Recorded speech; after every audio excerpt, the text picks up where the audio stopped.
नमस्ते मंडळी, तुम्ही बघू शकताय की असं मस्त झणझणीत चिकन बनवलेलं आहे।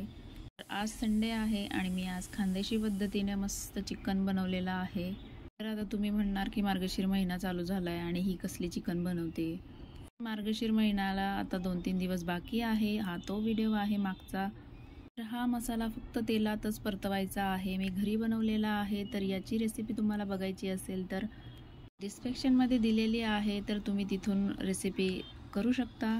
तर या मसाल्याला फक्त मी 2-3 मिनिटं तेलात परतवलेलं आहे आणि आपण आलं लसूणची पेस्ट लावलेली होती ते चिकन मी त्याच्यात टाकणार आहे। तर इकडे कांदा खोबरं भाजण्याची काहीही गरज नाही आहे। तर असं मस्तपैकी तेल सुटलेलं आहे, तुम्ही बघू शकता ब्लॉगमध्ये।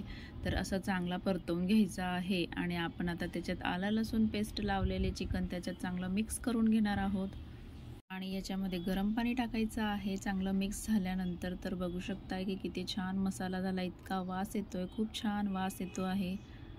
तर चिकन बनवण्याचं कारण म्हणजे आज आहुंचे मित्र येणार होते, तर ते बाहेर जाऊन खाण्यापेक्षा मी घरीच आपलं खानदेशी पद्धतीने मस्त झणझणीत चिकन बनवलेलं आहे। तर कमेंट करणाऱ्यांना सांगते की जी बनवते ती नॉनव्हेज खाईल असं नसतं।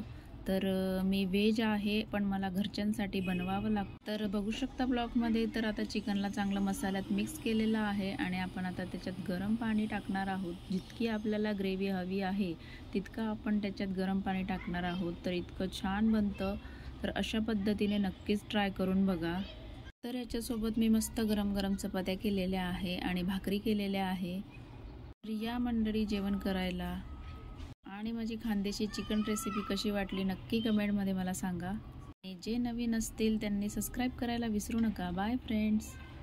आणि हां, एक सांगायचंच राहिलं, कालच्या ताईंच्या कमेंटवरनं मला समजलं की टायमिंग असतो यूट्यूबला, तर माझे दुपारी 2 वाजता माझे व्हिडिओ येतील, तर बघायला विसरू नका फ्रेंड्स।